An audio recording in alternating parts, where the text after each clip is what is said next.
If you're over 40 and your body is constantly vibrating with anxiety, even when you know you're safe, it's not just stress or aging. And if you think you're too old to rewire your brain, that's also not true. In this video, I'm going to show you a 3-step protocol to heal your nervous system so you can stop just surviving your life and actually start living it. But first, you need to understand why everything you've tried so far has failed. I left my abusive marriage when I was 43, and I found myself around the age of 45 kind of stuck in this state, stuck in a state of chronic exhaustion, being really hypervigilant and chronically stressed. And I was very frustrated because I thought I was out of the marriage. It'd been 2 years, and why was I still stuck like this? And that was very frustrating to me. But then I realized something that changed everything.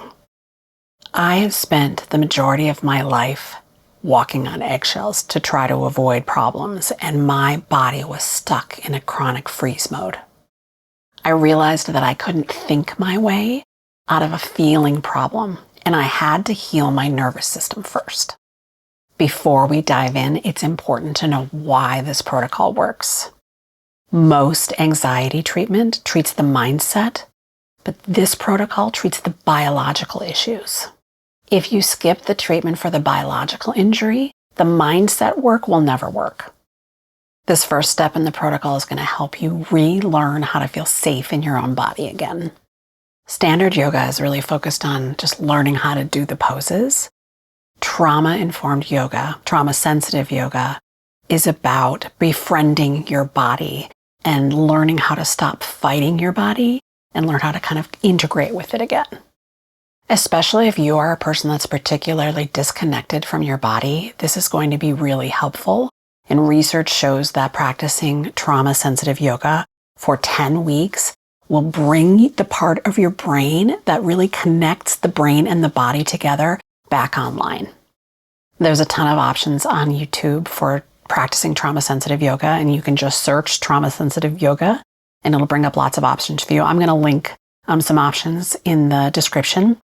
And you want to practice this for 10 to 15 minutes, 3 times a week. So very manageable amount. This practice rebuilds the agency that the emotional abuse destroyed. If you're enjoying the video or any of this is resonating with you, please click that thumbs up button. That really helps to ensure that more folks get to see this. I also want to mention that I have created a mental health resource guide that contains information about all the things that I've done over the past several years to heal myself from emotional abuse and neglect. And I want to share those things with you. There's a link in the description. If you click it, I'll send that guide to you for free. This next step will help you retrain your brain so that it'll start scanning for safety rather than red flags. If you've withstood emotional abuse, your brain becomes hypervigilant. It's constantly looking around and scanning for when there's going to be a problem.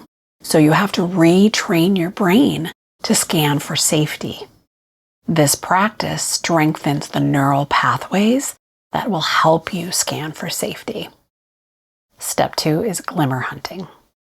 A glimmer is a tiny micro moment of safety. So this might be something like a warm cup of coffee, a good feeling that you get when a friend reaches out to you. It might even be something that you see on TV that makes you feel, positive or warm or safe.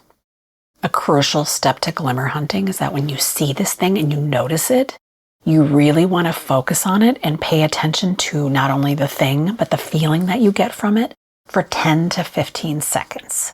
And this really helps with the neural rewriting. So try this. Starting today and for the next week, I want you to find 3 glimmers per day. And when you notice those, then stop and pause and spend that 10 to 15 seconds really experiencing it. This next step is something that many people miss and why a lot of people relapse. This next step is going to help you really heal those deep relational wounds from the abuse. And that can't happen in isolation. Your social engagement system also needs to be rewired for safety. If you've suffered abuse, it's likely that you have been isolated. You were isolated by your partner or your ex-partner, and you might be used to that isolation, and kind of breaking out of that mode can be really difficult for some people. So try this. Depending on where you're at, if you really are not comfortable being around other people very much, try to put yourself in a safe social situation. And this might just be going to a public place by yourself where there's other people. So it might be a library, or it could be a coffee shop. And this is just kind of being around other people and being in an environment where you feel safe, and kind of getting used to being in an environment like that. If that's something that feels really safe to you already, you might go a step further and try to join some sort of a social group, whether that be, a club of some sort, or maybe a choir, something like that, where you're actually interacting with more people on a regular basis. And then eventually down the road, or, depending on where you're at, it's exploring, potentially having a romantic relationship in the future. If you're ready to take the next step and actually start doing some of the things that I've taught you today, try the glimmer hunting technique. Try to find one glimmer and leave me a comment. Let me know what your glimmer was down in the comments. If you want to learn more information about how to set boundaries with people that might be, still in your life that are abusive, to help protect all of this peace that you're cultivating for yourself, I'm linking a video here that I recently did about setting boundaries, that if you want to go check that out next.